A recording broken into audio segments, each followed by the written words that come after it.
If you're about to exit drop, you might be wondering, how do I do this? How do I retire? How do I recreate my income? If that's your concern, we're going to get into that in this video.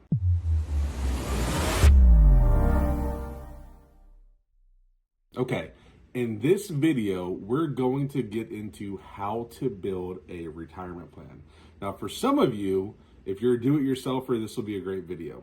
For those of you who need help, watch the video. If you need help and you want to meet with one of our advisors or my team, we will link the calendar below where you can schedule an appointment and talk to us, and we can do this for you. But for the rest of you, we're going to show you how we, as financial advisors who work with people in drop every day, who are retiring every day, we're going to teach you how we build retirement plans and how you can kind of have a good foundation going into retirement if you're about to exit drop. Okay, the way we're going to do that is by using our FRS roadmap software. So I'll actually take you into our back end where we plug it in, and I'm going to show you how it kind of works in the formulas that we use. We're going to start off with the most important thing, which is income. Income is the number one thing you need to solve for in retirement.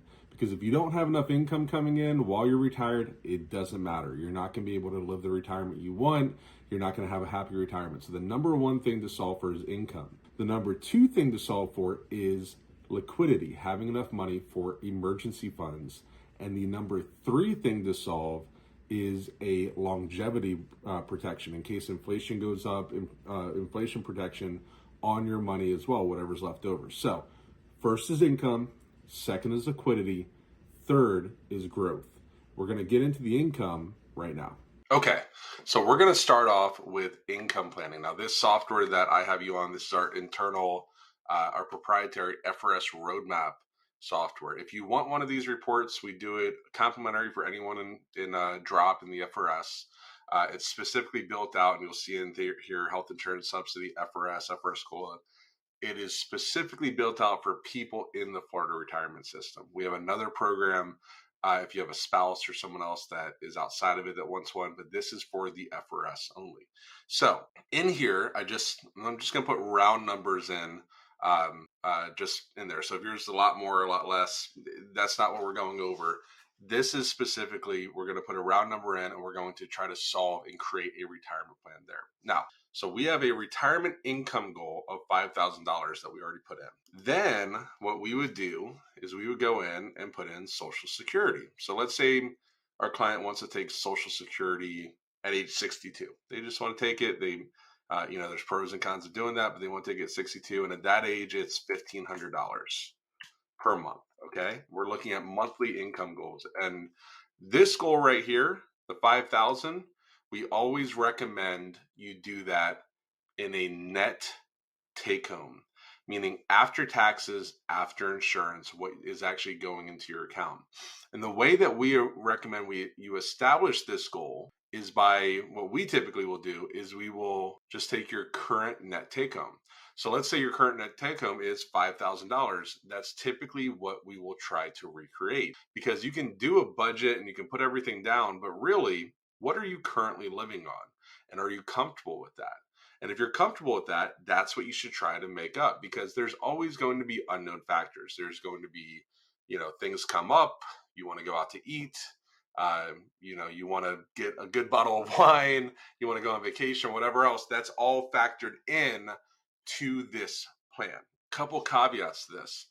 Let's say you have a bunch of credit card debt and you're paying $1,000 a month on it. Well, if we can take a portion of your drop money or your retirement money and pay those credit cards off, well, now you don't quite need 5,000. You might only need 4, or maybe so you don't get credit card debt, you 45, right? But you might not quite need as much, or if you're paying off your home or things like that. So let's say you are making 5,000 now, but you know that you're going to have $800 less in bills when you retire. Well, then you can factor that in. And conversely, let's say that you're going to retire, but you're going to buy an RV. And you don't want to use your drop money because that's a huge tax liability. So instead, you're going to use a portion of your drop money and then you're going to refinance the rest. Okay. And let's say that payment's $800. Well, let's tack on $800 there. Now that you're traveling that you weren't before, do we also have to factor in gas? Are you going to be going out to eat more? You know, some people, they'll join a golf club when they retire, or they'll buy a boat.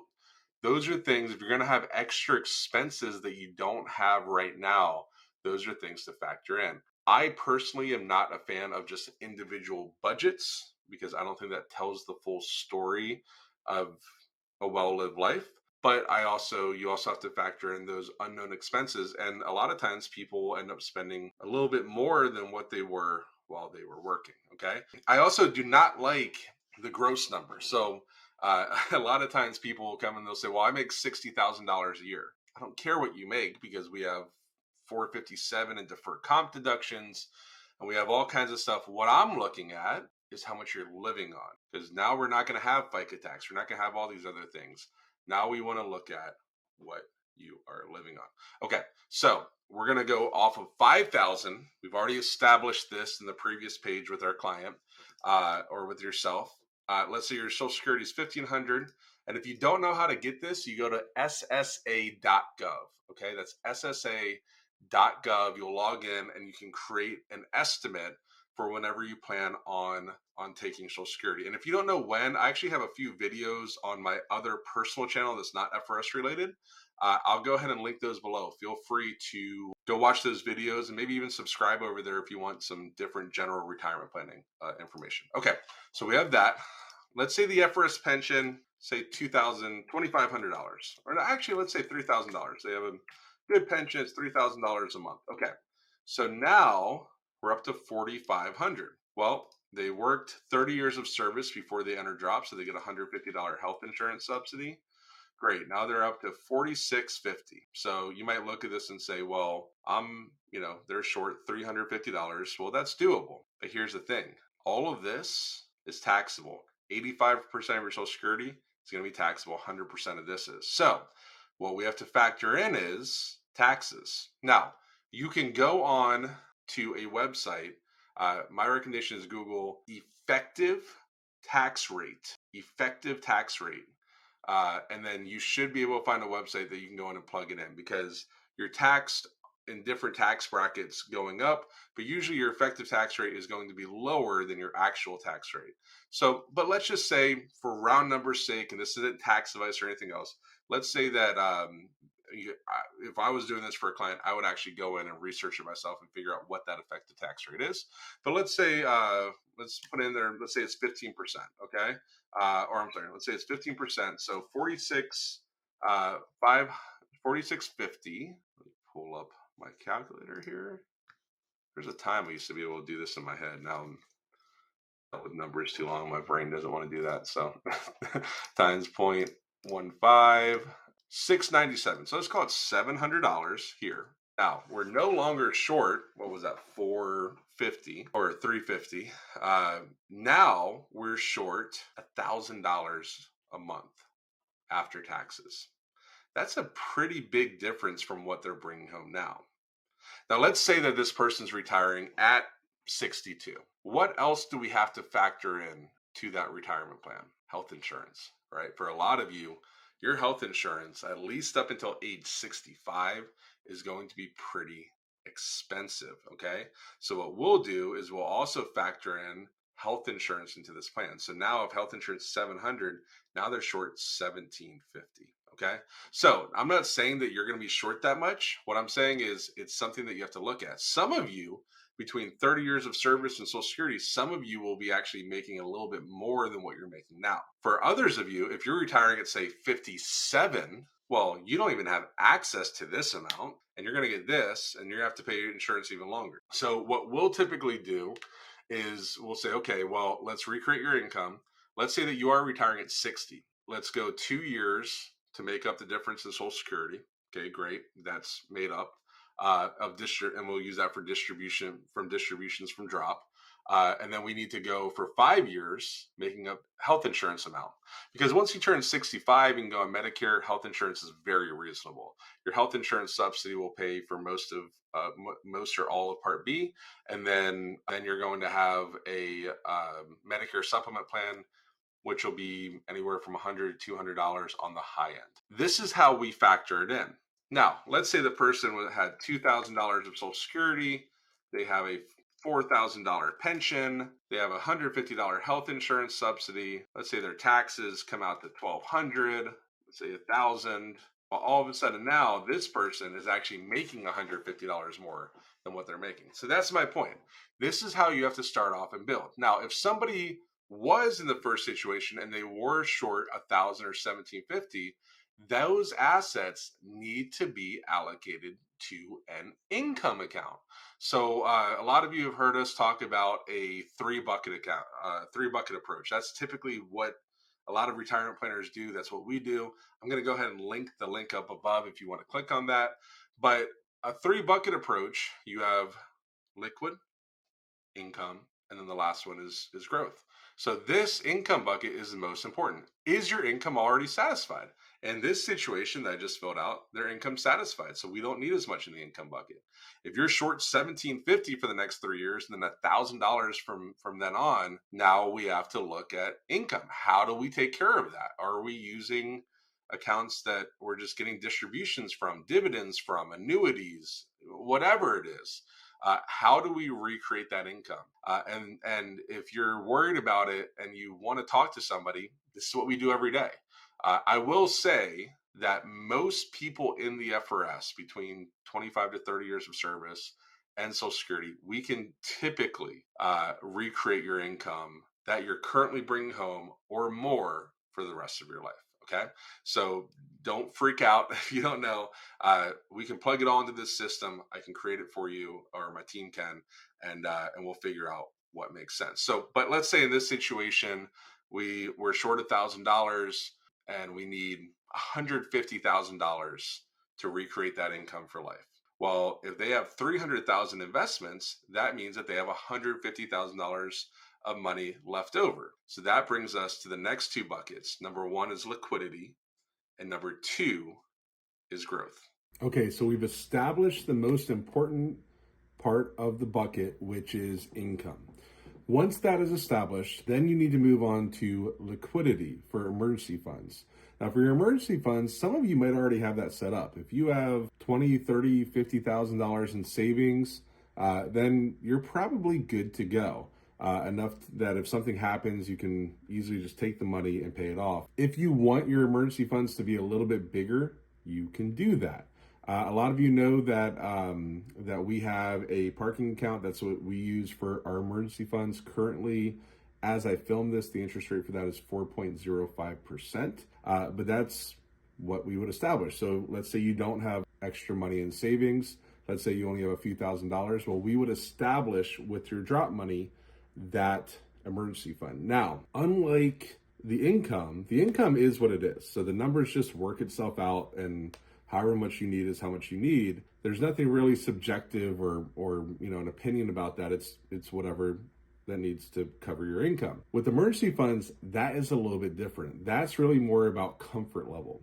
Some people, their comfort is having every single penny left over in an emergency fund so they can get access to it. And it's not my place to tell somebody, how big their safety blanket should be, or how much they should have in the account. But typically, you are going to be giving up a decent amount of interest that you could have been getting in a better, more growth-oriented account. So you are going to pay a cost to have that money in a liquid account like that. Now, luckily, interest rate of 4.05 now, it's not that bad. Few years ago, you would probably be earning 0. But whatever that safety blanket is, that is a personal choice. We recommend at least 9 months worth of whatever your monthly expenses. So if it was $5,000 is how much your take home is, we recommend at least having access to 9 months for that. So what would that be? $45,000. And so that would be the recommendation for that. It could be a little bit less. So if you know that hey, everything's covered, it could be 30 or 45, but that's typically the recommendation. Then whatever's left over. So we said in this scenario, someone has 300,000. We figured out magically, it takes a lot more work than that normally, that they needed 150,000 for income.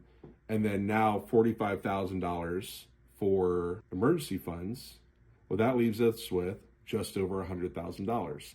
So what do we do with that other $100,000? Well, as we have seen, inflation can get really out of hand pretty quick. So the cost of living, cost of everything going up.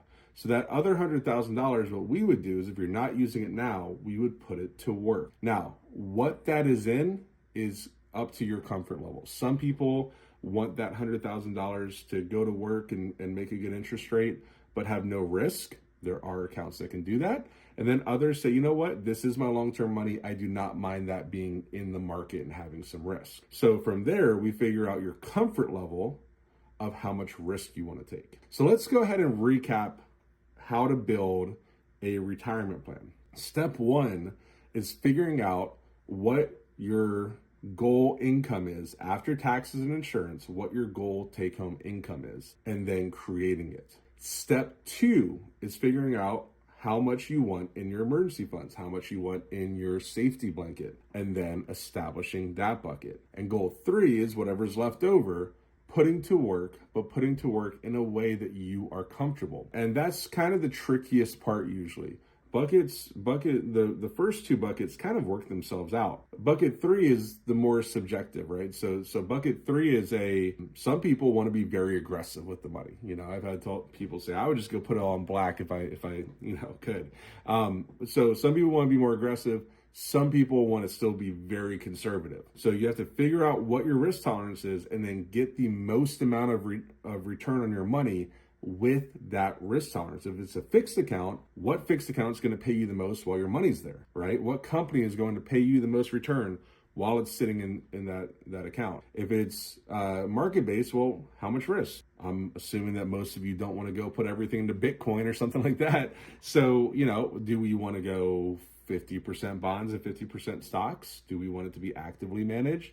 Are you okay with just dividend paying funds? Those are the things that we can dial in, or you dial in yourself and figure it out if you're a do-it-yourselfer. So I hope this video was educating. I know it's longer than most of our videos because it's a little bit more complex, and I still felt like I try to keep it very simple. If you need help with this, so if you feel like this is kind of above your pay grade, or you haven't, you don't feel like dealing with this is what we do every day. So if you want to sit down and meet with one of our advisors, come up with a plan, establish the buckets going into retirement. Even if you're 5 years away from drop, it's not too soon to get a plan. But especially if you are a few months away or a year away, it is definitely time to get a plan. If you're a do-it-yourselfer and you're just going to go out and you feel confident in all of it, I hope it helped. Okay. And if not, there is a link to our calendar. We'll talk to you soon, and we'll see you in the next video. Make sure you subscribe. You'll get more information about drop, investment planning, those things. So make sure you subscribe to our channel if you enjoyed this video. Talk to you soon.